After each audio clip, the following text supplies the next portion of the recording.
स्वधर्म कहले धर्म नुहे हिंदू मुसलमान ख्रीस्टियान ए सब किछि नुहे। स्वधर्म है मनीष जहाँ करे जहाँ तार करणीय एवं जहाँ से करुछि। मनीष जेतेबेले निजर करुथिबा कर्म को भूली अकर्म रे हाथ दिए सेतेबेले तार परिणति भयावह हुए। सुनिबा गपटिए। जगादास जंगल रु काठ संग्रह करे ताकू बजार रे बिकी जो पैसा पाए से ही तार परिवार प्रतिपोषण करे। लोके कहती बिचरा जगा। थरे क्रमागत भाव में वर्षा है 7 दिन धरी जगार सामान्य संचय भी सरीगला। से सुखिला काठ केउठर पाइब आउ ताकि बिकिकी चाउल आनी। 3 दिन धरी तार परिवार उपवास रहिले। चतुर्थ दिन राति अधरे जगार मुंड को आसला गोटे अभिनव धारणा। कहला गाँ मुंडरे मंदिर दियंकर मूर्तिटा बेस बड़ आउ काठर तैयारी ताकू कटाकटी कले बेस गोछाए जाळेनी काठ हेब। केही जानिबे नाही से काठ काहू आसिला। जगा तार कुराहाड़ी धरी बाहर पड़ला। झिपी झिपी वर्षा होता है। से जाई मंदिरर द्वार को ठेलदेला। पुरोहित भल भाव द्वार बंद कर नथिले। भितर प्रदीपटे जलुछि। हाँ मूर्तिटा बेस निदा मन होउछि। तादरु बहुत गुड्डे जाळेनी काठ बाहरिबो।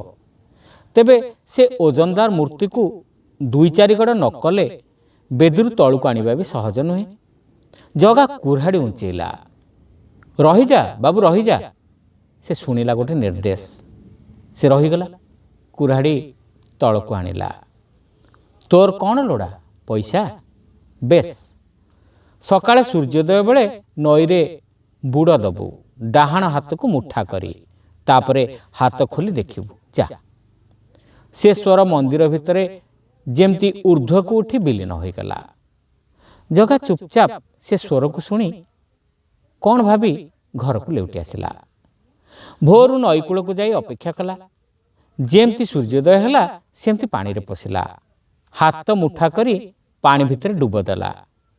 उठी देखला बेलू ता हाथ रे चेकाए सुना।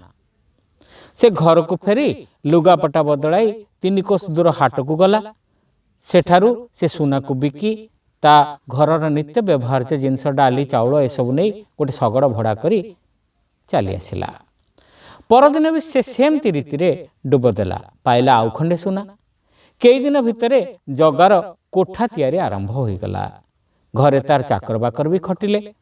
लोके आउ ताकू बिचारा जगा बोली कहले नाही। एणिकी कहले जगू बाबू नले जगन्नाथ जी। जगा घर को लगी आउ जने गरीब शिक्षकंकर कुड़िया। शिक्षक संस्कृत पढ़ाउथिले किंतु केतेक कारणरू विद्यालय बंद हो गला।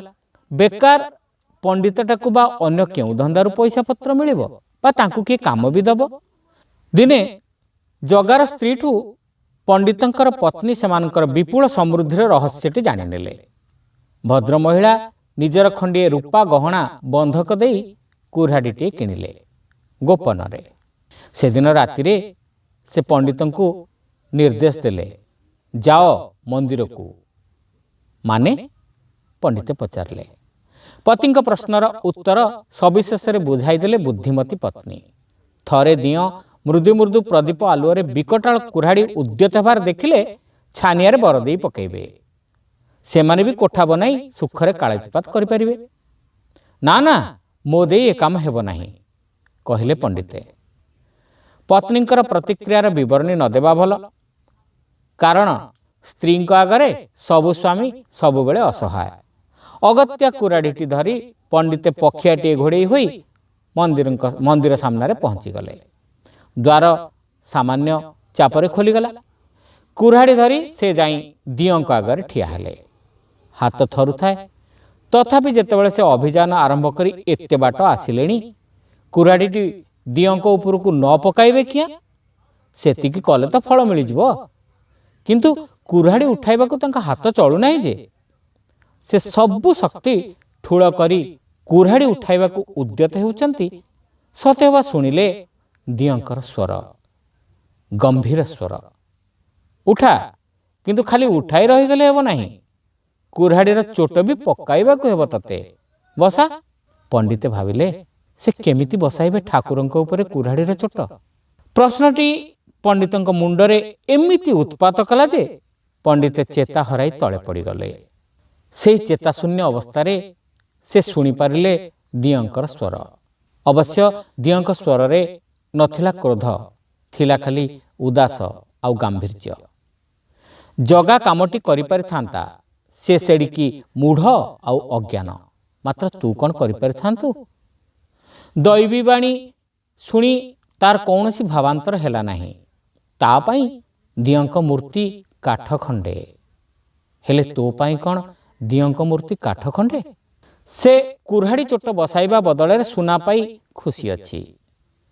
ଆପାତତଃ ପରିଣତି କ'ଣ ହେବ ସେଇଟା ଭିନ୍ନ କଥା, କିନ୍ତୁ ତୁ କ'ଣ ଦିଅଁଙ୍କ ଉପରେ ଚୋଟ ଦେଇ ସୁନା ପାଇ ଖୁସି ରହିପାରିଥାନ୍ତୁ? ସ୍ୱଧର୍ମରେ ନିଧନ ଶ୍ରେୟ ଆଉ ପରଧର୍ମ ଭୟାବହ ବୋଲି ତୁ ତୋର ଶିଷ୍ୟମାନଙ୍କୁ, ତୋର ଛାତ୍ରମାନଙ୍କୁ କେତେ ଥର କହିଛୁ। ତୋ ନିଜର ସ୍ୱଧର୍ମ କ'ଣ ଏଇଆ ବୋଲି ତୋର ଧାରଣା? ଯା, ଯେମିତି ଗରିବ ହୋଇ ବଞ୍ଚିଛୁ ସେମିତି ଥାଇ ସ୍ୱାଭାବିକ ଭାବରେ ନିଜର ଗରିବୀର ପ୍ରତିକାର ପାଇଁ ଚେଷ୍ଟା କରୁଥାଏ। ସେଇ ରାସ୍ତାରେ ହିଁ ତୋର ହେବ ପ୍ରଗତି। ଚେତା ଫେରିବା ପରେ ପଣ୍ଡିତେ ଦିଅଁଙ୍କୁ ପ୍ରଣାମ କରି ଅଶ୍ରୁମୋଚନ କରି ଘରକୁ ଫେରିଆସିଲେ। ଆପଣମାନଙ୍କୁ ଏ ଗପଟି କେମିତି ଲାଗିଲା କମେଣ୍ଟ କରି ନିଶ୍ଚିତ ଜଣାଇବେ। ଆମର ଚ୍ୟାନେଲରେ ନୂଆ ହୋଇଥିଲେ ସବସ୍କ୍ରାଇବ୍ କରିବାକୁ ଭୁଲିବେ ନାହିଁ। ପୁଣି ଆଉ ଏକ ଗପ ପରବର୍ତ୍ତୀ ଅଧ୍ୟାୟରେ। ରହିଲୁ, ନମସ୍କାର।